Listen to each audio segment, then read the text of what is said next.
There was something about the medium of painting and how intimate it is. And I used to paint my home all the time and then stopped. It just became too sad. And now I'm using it as a way to process the feelings of grief that I have of the genocide.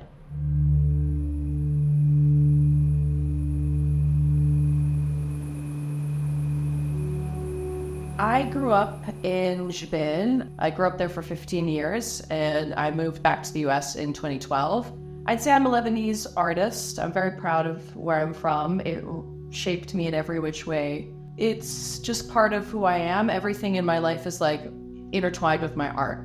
All my clothes, my bags, my room, my house, my friends, everything has to do with art in one way or another. So saying I'm an artist means also just like my life is art.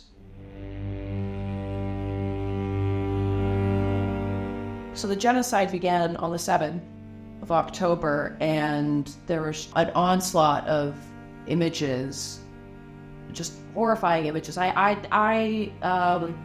Grief stricken by, so shocked, so horrified. I'm not the only one who felt that way, and the world was shook. And I could not figure out what to do with myself. I could not figure out what to do with the pain. I felt powerless. I felt hopeless. My partner at the time was Palestinian. And so watching this with him was really a lot. And seeing this image of this woman holding her child in a body bag, I don't know where it came from, but at the bottom of my heart, I knew I had to do something. And the only thing I could do for myself and for her was to sit with her. And the only thing I knew I could do to sit with her was to paint every stroke. This was really tricky to not get it looking like it's a face mask. Every so often it looks like this is the face being covered, but it's actually the top of her head, and her head's being put down into her arms.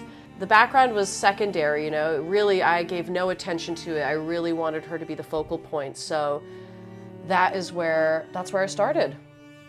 When I finished painting it and I posted it, I got so much attention, like people connected so much to it, and I felt so connected to her, and from then it unlocked something. I was really intimidated by this one, so intimidated by this painting, because I did not know if I was going to actually capture what I wanted to capture, if I was going to even do the horse's justice or the human's justice, any of the anatomical aspects of it, and I did. Nobody saw the Palestinian man as human. I wanted to really bring attention to the love and strength of the Palestinian man. And I was looking through some images to give me some inspiration, and I saw this image of these two men holding hands, riding happily, expressing their joy, holding on to each other. This joy and expression of freedom and love. That's what that was about. And then it led into all this other stuff. So that's why I talk about those two primarily, because those were the catalysts of the series. I remember I was painting this outside and someone was like, "Oh my gosh, is that Snoop Dogg?" And I'm like, "Yep, Palestinian Snoop Dogg. This is sure, man." The face, the pattern of the cafe, the response of people was incredible. They were feeling it. They were loving it. My dad loved it. And I'm like, "Damn." And he's like, "Yeah, he looks badass." And I'm like, "I'm so glad you think he looks badass. I'm glad he makes you feel badass," because that's clearly what's coming up.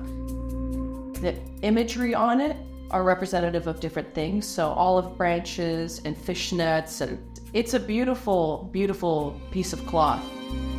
Hanging on to stolen childhood. These kids are having fun playing on electricity wires.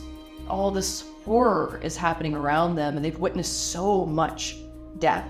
And just to be able to paint something where you look into the eyes of this little girl and they're shining bright, and there's so much life in there.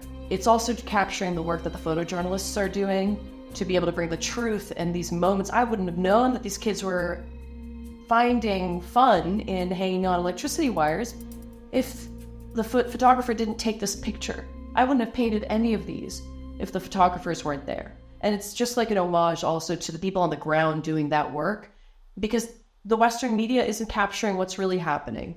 People on the ground are capturing what's really happening. The only way I know anything that's happening in the genocide is by following individuals. Bilal Khalid is the photographer of this. He's captured a lot of moments in Palestine right now, in Gaza. I flipped the painting upside down and the picture upside down to make sure that I was getting all her features right.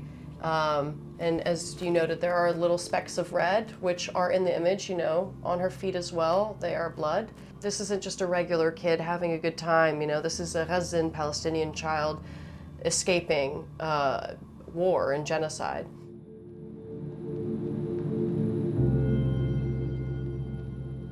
I am an active duty member of the United States Air Force, and I will no longer be complicit in genocide.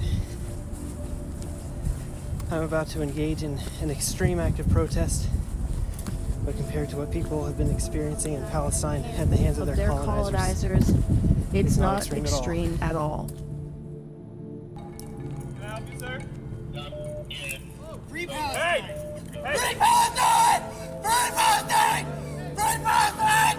Free Palestine! Man's on fire! Man's on fire! Ah! Ah! Ah! Ah! Free Palestine! Ah! Rest in power, because he went out with a bang. He caused a ruckus. There was no peace after. And to see a man in that uniform stand up fearlessly, clearly, and confidently,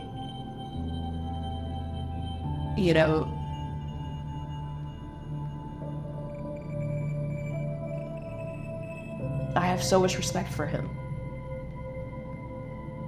A white American man just set himself on fire for us.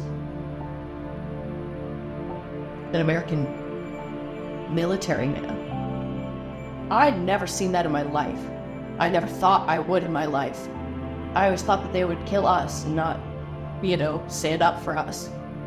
So when he did that, and he did it with such strength and conviction, it was sad we lost such a strong soul, but I really thank him so much for being such a strong voice for us and not being us. It's usually we see Arabs and Palestinians speak up for ourselves all the time, and seeing someone who isn't us do it is incredible.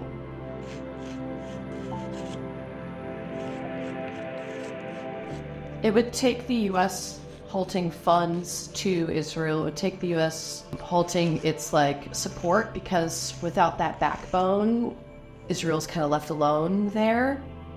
Getting rid of any Western influence in the Middle East, that includes Israel, would allow us to actually be able to grow and be prosper without people meddling and try to steal our resources and land and kill our people and use our labor for their own profits. It sickens me that someone would come and disrespect a land so much and then claim it as their own. They don't deserve it.